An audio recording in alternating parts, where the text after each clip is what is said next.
Welcome back, creators. This is where we left off in our page development series. And I have to say that it's been a lot of fun listening to Freddy explain in the previous sessions of how he goes from a blank page to a finished drawing like this. The thought that goes into laying this page out, there's a reason why he puts something where he puts it, but he does so in a way that still makes it interesting to look at. And I have been inking Freddy's drawings since we were kids, and I have to say I still learned something from him. In this session, now that he has explained to us how this page is put together, and he's explained to me, what his expectations are as far as the coloring and all, we're going to start by inking our lead character here, Deacon Dupre, from our graphic novel series called Deacon's Alliance. Okay, now I'll talk about the tools that I'm going to use for the inking. First off, just want to make sure you understand we're using Clip Studio Paint. We have been using that for a long time. You may be using a different application, and that's perfectly fine because a lot of it is standard. What I'm going to be doing here is you can do it in Photoshop, Krita, just about all of them. The same process works. The other things that I've done is, let me roll this up a bit so you can see everything. I ink and color everything in the panels and a lot of layers. If you've seen the other tutorials, you'll see that I use a lot of layers. I know a lot of people say, oh, you shouldn't, but I do, because after this is painted, we start moving it and stuff like that. I need things to stay where they are and other things to move. So I use a lot of layers to give Freddy and I the flexibility to continue to make changes even after it's been inked and painted. I moved the pencils down. Now, usually in our method, the pencils are all in the storyboard. The reason then I moved it down here is so that I can blue line his finished drawings like that, and now I can ink on top of it. So I need the pencils to be below where I'm going to ink. And I'm going to go to the panel that this is, so frame 1 right there, and there's our Deacon. Now, one last thing as far as the tools go. I have a pen that I use for everything. I mean, other than maybe special pens, like maybe some cross-hatching or stuff that, is specialized. But this is pretty much my pen that I use. And it's not really any different. It's really just...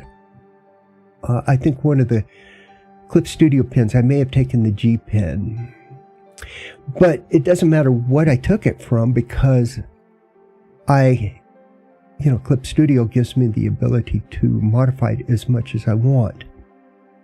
And the key things that I'm more concerned about here, this is everything, and we do have a brush stroke video that you can check out that talks about how to customize your own brush.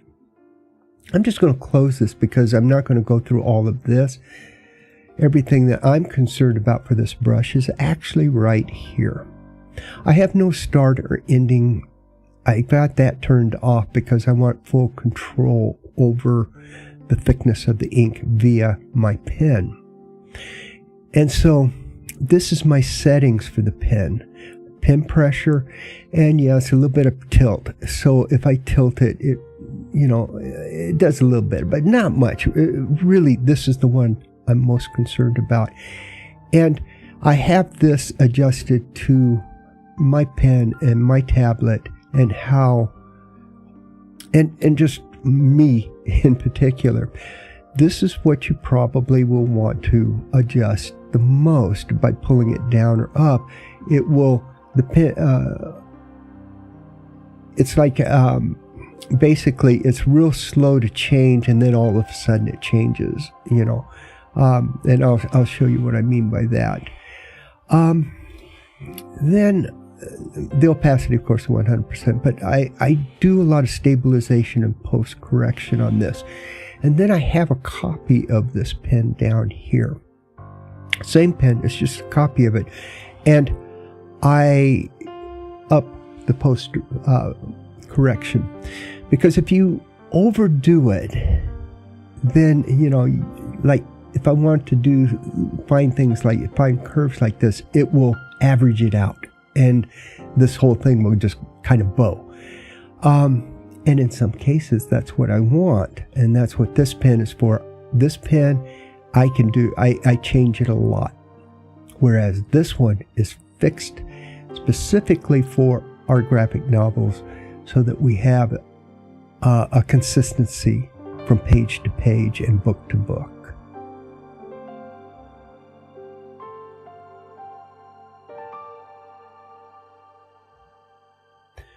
Okay, now let's go ahead and start inking.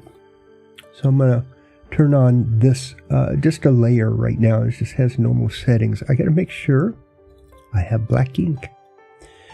Yeah, it's not going to look too cool if I use a different color. Sometimes you might want to, I understand that. But in this case, this has to be black. Okay. I usually like to start with the eyes, because to me, the eyes are everything. It makes it, well, the eyes are your, the windows to your soul. For art, it's the emotion. And your hands, when you draw the hands, that's for the drama. They're tightly related, yes, I understand that, but I like to start with the eyes because then I can start to feel the character. Or at least the emotion that Freddy is trying to portray.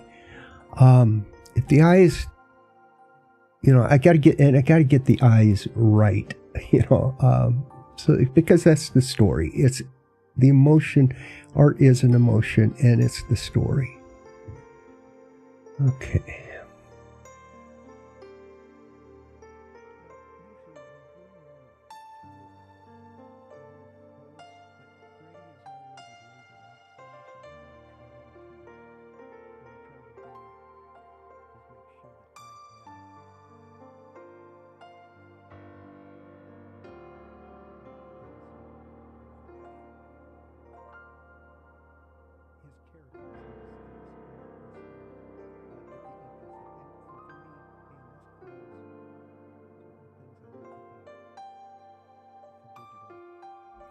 Now that's, you see how, I'll show you that, because if I press too hard, I can make it real big. And, but it takes a lot of pressure to do that. And if I hit too hard or sometimes it will, it's something about the pen. But I do have to go out sometimes, come back and just to make sure that, get a reality check. And then also what I will do is I will turn off the pencil so I can see that how the ink is, how the ink is coming along.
Okay, I think that's where we will leave this one. For the next session, we'll start talking about the coloring and maybe even do some painting so that you can see how because some of the stuff like the grass is all painted in.